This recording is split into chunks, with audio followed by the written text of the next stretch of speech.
Hello everyone and welcome back to another episode of Alpine Odyssey, where we get to try and gray box in and detail two more buildings onto our first main street. Now, this first section of our park is technically going to end up being probably one of the largest sections. It is the kind of northern European. You can also kind of argue that it has alpine elements onto it, but it is kind of the most suitable theme for, I guess, most of the park and kind of the park name in general. So we are going to be making a building that is slightly different than the ones across the street, and the ones across the street are more row homes. These are still kind of, I guess, in that vein. However, they will have some different elements, such as more smooth plaster walls, some thinner timber framing and elements, and also a spire. We haven't had a spire yet on the main street, and I wanted to kind of have an asymmetrical design to our main street here, just so that, you know, interest is a little bit more dynamic and asymmetrical, and it will hopefully look pretty cool by the time we are done with this. So you can see we have a nice kind of 2x3 structure. That's kind of the standard for what we are doing along the main street here. But we have some juts hanging out, and it looks pretty weird in the gray box phase. As you can see, we have marquees for the rough location of our spire, but also a rough indication of a balcony element that's going to be wrapping around on the upper story, and that is going to be pretty cool as well. So this is going to have kind of that octagonal spire and also a square spire on it. So it's going to have two in the long run. And you can see we're going to be using not so much tile sets. We are, you know, of course, referencing off of the already established kind of theme that we have over there, but this is a lot more handcrafted building than the other three, and I wanted to do that one to make it look a little bit more unique, but also, you know, tile sets are great and I love them dearly, but sometimes a handcrafted building will just always look a little bit better, at least in my opinion. You can kind of add uniqueness without sacrificing that repetitive nature that comes with tile sets. Now, with tile sets, you can also increase how many tiles you have to work with, and that'll kind of lower that down a bit, but hand placing objects will help you kind of just decorate the whole thing in general. So we're gonna have this kind of smooth concrete lower floor, and it is going to have some thicker concrete beams, of course. I was thinking about adding some patchy possible brickwork here and there on that, but then decided to go against it because I think this was going to be a higher maintained building than, say, the little Hot Cross Buns bakery across the way. So it made a little bit more sense to just keep this nice and clean on the first floor. We are also going to decorate this basic spire to the left as well. It's going to have some timber frames going up vertically, and also it's going to have a nice kind of stone foundation jutting out here, and that is going to just help seal that to the ground a little bit more solidly than if we just ended the plaster just flush right there. Here, the two items inside this building, of course, all of our buildings along the main street and things like that are going to have interiors that we work on our weekly live stream every kind of Sunday, 11:30 Eastern time. If you guys want to check out some real-time building, if the speed build goes a little too quick for you, you can always come by and hang out and chat. Give me some real-time feedback and ideas, and we got some cool little things to go over in the real-time section that you guys helped me make last weekend. So we have this upper kind of mid-tier section. It's going to be using a different wood element. I believe this is more of the western-ish style wood that we have over here, and it's the vertical beams, which looks pretty cool. We're also going to be spacing out some of these wooden kind of support structures along here just to make this thing look a little bit more decorative, and this is also going to be the support for the wrap around balcony on this main corner facade, and it does end up looking pretty cool. I don't quite know what I'm doing yet at this point in the build, and sometimes you just have to kind of explore your options over time think about it, add a piece here, back up a little bit, see if it's working, and then if not, just edit things as you kind of go along. Now, I'm using the cutaway of a log, kind of just a nice slice, timber slice there, and I really like the coloration of that thing to be the floor for the balcony. It's a different color, it kind of pops out a little bit at you, and from above it does look pretty nice. So here we get to try and support this upper first little spire. This is a square spire, and it is actually a part of the balcony proper as well, and it is also a part of the second floor. You can see the base of it is wooden, and it will combine to the second floor. There will even be windows on here. In theory, people could go into this little section. It's almost like a story and a half area where maybe they use it for closet space, storage, what have you. It just looks pretty fancy. We are using wood beams kind of rotated 4 to 5 degrees off of each other, and this is going to create a little bit more of a rounded beam for us, and the little kind of hard corners can look like a detail element in itself and be pretty cool from afar. We'll add some windows on here, some different types, and we are trying to keep the light kind of color of the second floor going all the way through. And then we get to try and figure out how are we going to combine this down to that center pole. That center pole is going to be the main load-bearing pole of this addition onto the facade, and it is currently a little thin. I think off camera I do bulk it up a little bit. I think it becomes more of a 2x2 concrete structure, and it overall I think looks like it can hold the weight a little bit better. So using a combination of these molding pieces to try and taper it down just slowly and maintain that squareness, and we can then use these wooden supports to try and make some type of conal shape to just seal this around the pillar. And it does take some finagling. For some reason this gave me a little bit of trouble. I think I just couldn't align this nicely to the actual grid, so that's why I kind of struggled with it. We doubled up the pole, made it quite strong at this point, add some molding to the left and right sides just so we can help that taper and even kind of point up and rotate the 2x2 at the bottom just to match the other vertical columns of wood in that additional layer. The third story of this building, we are going back to the smooth stone texture, and we get to use some thinner poles just to hold up the roof line over this wraparound balcony. Now I know the railing is kind of jutting through the wall a little bit there.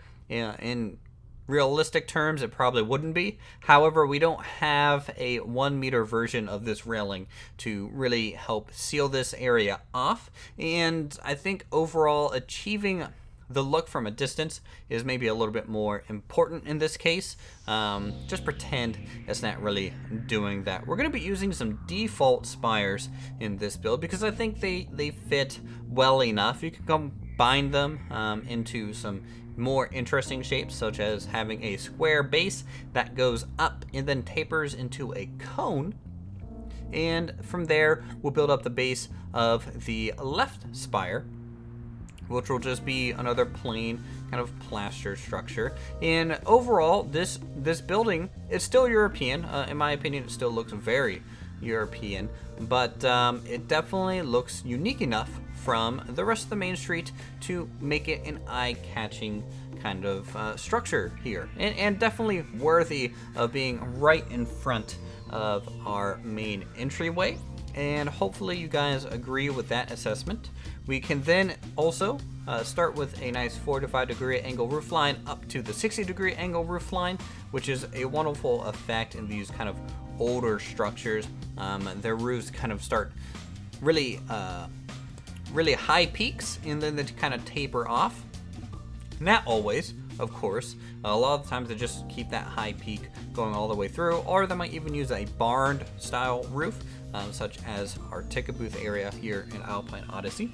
We'll even be able to put a little bit of a cover on that dormer window just sticking out along the side of the wall there, and then carry the roof line over so we can get a nice overhang on the covered wrap around balcony, which looks great. Like this whole area is slowly coming together, and then hopefully when we add all the interiors over the next few weeks, it'll just help that. I really like how the lighting from our previous structures kind of spills out of these doorways a little bit for the ones that we have completed, and it's a really nice effect that I don't get to see much in Planet Coaster. I know a lot of people kind of avoid doing interiors. They're very time-consuming projects. They're not super important because a lot of people do play this game kind of at a pulled back distance, so I can understand how a lot of us kind of just ignore the interiors a little bit. It does essentially make a building twice as long and twice as complicated to construct, because you can't just start sinking parts into it to add detail anymore. At this stage, you're kind of stuck with keeping a little bit more minimal, and I kind of like that.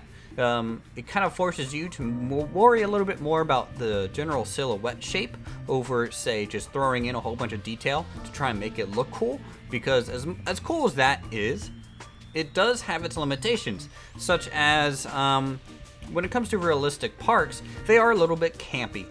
They are a little bit, they do have budget, i.e. like Disney World or maybe the Eiffeling. I'm not quite familiar with European parks. I'm still learning what all is there.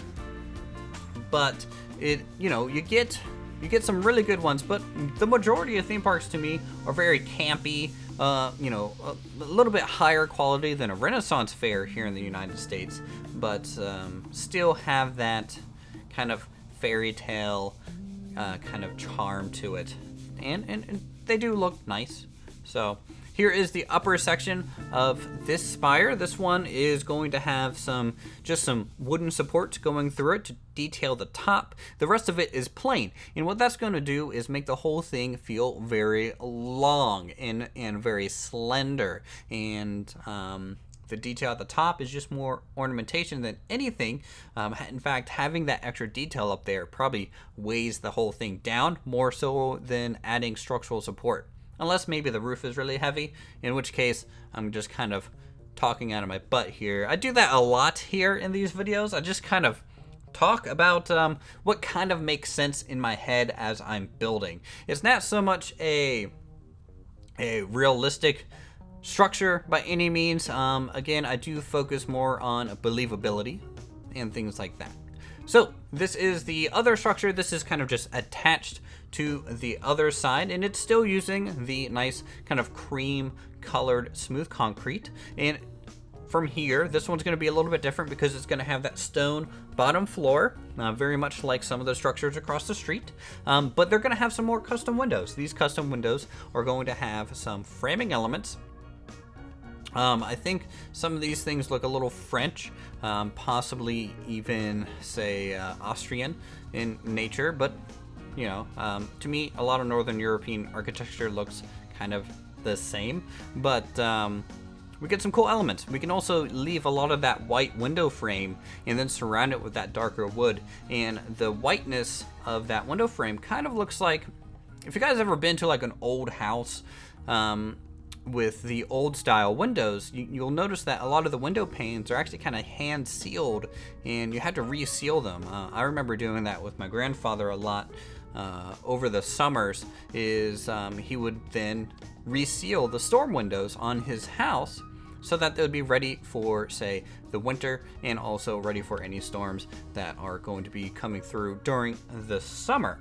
And it's just like a caulking agent that you kind of put on there with a palette knife and just run along the corners, and it creates a little bit of a white frame on the window panes itself. And it does look pretty neat from a distance. It's almost like the equivalent of a white rimmed tire on a car, to that very similar effect. But what we're doing enough rambling, I guess, about windows.